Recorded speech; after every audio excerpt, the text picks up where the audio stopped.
जंगल में एक राक्षस कौवा रहता था। वह अमरता का वरदान पाने के लिए हिमालय में तपस्या करने के लिए चला जाता है। बाबा जी, मुझे मरने से बहुत डर लगता है और मैं कभी मरना नहीं चाहता। इसलिए आप मुझे अमरता का वरदान पाने के लिए कोई उपाय बताएं। मुझे क्या करना होगा अमर होने के लिए? अरे नादान पक्षी, तुम्हें पता नहीं क्या? जो इस दुनिया में आया है उसे उस दुनिया से जाना ही होगा। इसलिए तुम मृत्यु का मोह छोड़ दो और अच्छे रास्ते पर चलो। इस दुनिया में जो भी अमर हुआ है वो हमेशा अहंकार की वजह से अपना सर्वनाश कर बैठा है। इसलिए तुम अच्छाई के रास्ते पर चलो और अमरता का वरदान की बात छोड़ दो। अरे नहीं नहीं बाबा जी, आप ऐसी बात कैसे कर रहे हैं? मुझे अमर होना है। आप मुझे अमरता का रास्ता बताएं। मैं अहंकार नहीं करूंगा, मैं सदैव अच्छे काम करूंगा बाबा जी। तो सुनो, मैं तुम्हें एक उपाय बताता हूँ। इस उपाय से तुम अमर तो नहीं, लेकिन अपनी एक इच्छा पूरी कर सकते हो। तो जाओ अभी से हिमालय की चोटियों में तपस्या में लग जाओ और 1 साल तक अपनी जगह से हिले बिना तुम्हें तपस्या करनी है, जिससे तुम्हें एक वरदान मिल जाएगा। जाओ। बाबा जी की यह बात सुनकर वह कौवा हिमालय की पहाड़ियों में चला जाता है। हिमालय की पहाड़ियों में जाकर वह तपस्या में लीन हो जाता है और फिर हर साल की भांति पूरे साल भर आंधी तूफान बारिश तरह तरह के मौसम आते हैं, पर वह कौवा अपनी जगह से टस मस नहीं होता। और फिर कौवे की तपस्या का 1 साल जैसे ही पूरा होता है, वहाँ पर अचानक से एक रोशनी चमचमाने लगती है। उठो वत्स, मैं तुम्हारी तपस्या से अत्यंत प्रसन्न हूँ। मांगो, तुम क्या मांगना चाहते हो? हे प्रभु, आप मुझे अमर कर दो।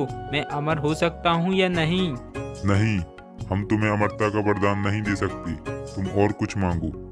वैसे तो मुझे अमरता का ही वरदान चाहिए था, पर आप तो दे ही नहीं रहे।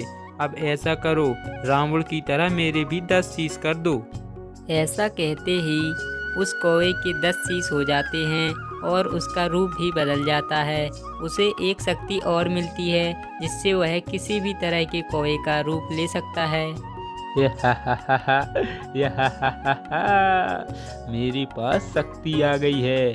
अब मैं किसी को नहीं छोड़ूंगा, सबको देख लूंगा, सबको। और हाँ, इस जंगल में तो अब मेरा राज होगा। अब जाके जंगल में आतंक मचाना होगा। फिर वह मामूली कौवे का रूप बनाकर जंगल में जाता है। चिड़िया के बच्चे पेड़ पर बैठे हुए थे, तभी वहाँ पर यह पहुँच जाता। अरे वाह, यहाँ पर तो कोई नहीं है और अब तो मुझे कोई पहचान भी नहीं पाएगा कि मैं कितना शक्तिशाली हूँ। और मुझे तो पहला शिकार भी मिल गया। ऐसा कहकर वह कौवा तुरंत ही उन बच्चों को मार डालता और खाने लगता है। पेड़ की डाल पर बने घोंसले में चिड़िया का बच्चा बैठा था, तभी वहाँ पर राक्षस कौवा आ जाता और उसे भी मारकर खाने लगता है। इसी प्रकार से वह राक्षस कौवा सारे जंगल में आतंक मचा देता है, जिससे जंगल के सारे पक्षी भयभीत हो जाते और जंगल छोड़कर भागने लगते हैं। लगता है जंगल के सारे पक्षी इधर उधर भाग गए हैं।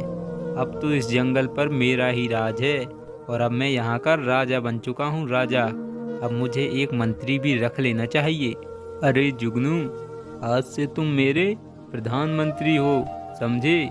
और हाँ, जंगल में पक्षियों की बहुत कमी होती जा रही है। सभी पक्षी मेरे डर से भयभीत होकर जंगल छोड़कर चले गए हैं। तुम्हें मेरे लिए शिकार की तलाश करनी होगी।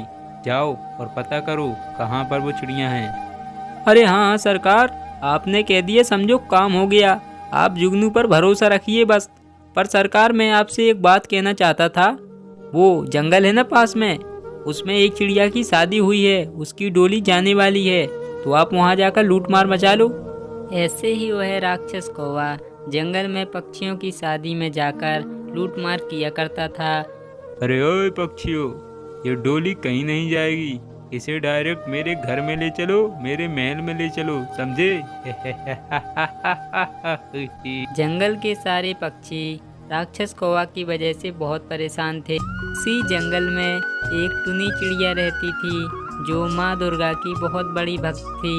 वह रोजाना जंगल से फूल लाती और माँ दुर्गा को चढ़ाया करती थी और उनकी पूजा करती थी। माँ, मैं आपकी कितनी पूजा करती हूँ, पर आज तक मैंने आपसे कुछ नहीं मांगा, पर आज मैं आपसे कुछ मांगना चाहती हूँ। माँ, मुझे एक बेटी चाहिए, कृपया आप मुझे एक संतान का वरदान दें। टुनी चिड़िया की मनोकामना माँ दुर्गा सुन लेती हैं और कुछ ही दिनों बाद वह एक अंडा देती है, जिससे थोड़े ही दिनों में एक नन्ही प्यारी सी बेटी निकलती है। एक दिन टुनी चिड़िया अपने पेड़ पर अपनी बच्ची के साथ बैठी हुई थी। तभी वहाँ पर चुन्नू कबूतर आ जाता है। अरे चिड़िया बहन, गजब हो गया चिड़िया बहन, मैंने आपको बताया नहीं, हमारे जंगल में राक्षस कौवा घुस आया है। उसके 10 मुख हैं रावण की तरह, और वह सब कहीं लूट मार मचा रहा है, पक्षियों को तो मार कर खा रहा है। चलिए आप भी भाग चलिए यहाँ से। अरे ये क्या बात हुई चुन्नी भैया, हम अपना जंगल छोड़कर क्यों जाएं? छोड़कर जाएगा तो वह कौवा, आपने उसे समझाया नहीं कि वह हमारे पक्षियों को क्यों खा रहा है? जंगल छोड़कर जाए और हमें यहाँ पर रहने दे। अरे टुनी बहन, आपस में तो हर कोई बात कर लेता है, पर उसके सामने कोई बात नहीं करता। वो बहुत खराब है और वो हमें जान से मार देगा। हमें यहाँ से भागना होगा। अब इस जंगल को भूल ही जाओ। ऐसे कैसे चुन्नू भैया भूल जाए, मैं जाकर उस कौवे से बात करूँगी। ऐसा कहकर टुनी चिड़िया वहाँ से उड़ जाती है और वह राक्षस कौवा के पास उससे बात करने के लिए आ जाती है। कौवा भैया, मैंने सुना है आप बहुत अत्याचार कर रहे हो जंगल के पक्षियों पर। आप ऐसा क्यों कर रहे हो? आप हमारे जंगल से चले जाओ और हमें खुशी से रहने दो। चला जाऊं? ऐसे कैसे चला जाऊं? अब तो मैं तुम्हें यहाँ से भी नहीं जाने दूंगा। बड़ी आई, चला जाओ। नहीं कल्लू भैया, आप मेरा कुछ नहीं कर सकते। मैं आपको केवल समझाने आई हूँ। आप मेरी बात को समझो और आप यहाँ से चले जाओ। बड़ी बकवास कर रही है, पहले तू ही जाके दिखा यहाँ से। ये ले। राक्षस कौवा के कहते ही ऊपर से एक पिंजरा गिरता और टुनी चिड़िया उसमें फंस जाती है। निकल ना यहाँ से और जा, भाग कर दिखा। बड़ी आई, जंगल से निकल जाऊं। टुनी चिड़िया के घर वापस ना आने से उसकी बेटी बहुत परेशान हो जाती है। अब तो काफी समय हो गया, मम्मा अभी तक नहीं आई। क्या हो गया? कहीं उस राक्षस कौवा ने मम्मी को तो नहीं पकड़ लिया? वह ऐसा कह रही होती है, तभी वहाँ पर गौरी चिड़िया आ जाती। टुनटुनी, तुम्हारी माँ को उस कौवे ने पकड़ लिया है। मैंने सोचा तुम्हें बता दूं। अब उसे छुड़ाने कोई नहीं जाएगा, तुम्हें ही जाना होगा। क्या? उस कौवे की इतनी मजाल, उसने मेरी मम्मा को पकड़ा। मैं अब उसे छोड़ूंगी नहीं। ऐसा कहकर टुनटुनी देवी माँ के पास आती है और उनकी आराधना करने लगती है। हे माँ, मुझे शक्ति देना, मैं उस राक्षस का अंत कर अपनी माँ को बचा सकूं और सभी पक्षियों को उसके आतंक से मुक्त करा सकूं। माँ। टुनटुनी की इतनी बात सुनकर माँ देवी खुद वहाँ पर प्रकट हो जाती हैं। टुनटुनी, तुम्हारा जन्म इसी उद्देश्य के लिए हुआ था। जाओ और सभी पक्षियों को उसके आतंक से मुक्त करो, और हाँ याद रखना, तुम उससे बात बिल्कुल नहीं करनी, नहीं तो वह तुम्हारा सारा बल ले लेगा। देवी माँ की यह बात सुनकर टुनटुनी चिड़िया तीर कमान लेकर वहाँ से उड़ जाती और राक्षस कौवा के पास पहुँच जाती। ये छोटी सी बच्ची मुझसे युद्ध करेगी और मुझे मारेगी। ये शकल तो देखो, अभी ये स्कूल जाने लायक हुई है, मुझसे लड़ने आ गई। पर टुनटुनी चिड़िया बिल्कुल चुप रहती है और वह कुछ भी नहीं बोलती। अरे मुझे मारेगी? आओ, मारो ना मुझे। एक तलवार में गर्दन अलग कर दूंगा, समझी? तुझसे तो कुछ आवाज भी नहीं निकलती। अरे बोलती क्यों नहीं? राक्षस कौवा ऐसे ही कहता रहता, पर टुनटुनी चिड़िया कुछ नहीं बोलती और वह थोड़ा दूर जाकर लगातार 2 तीर उसके शरीर पर चला देती है।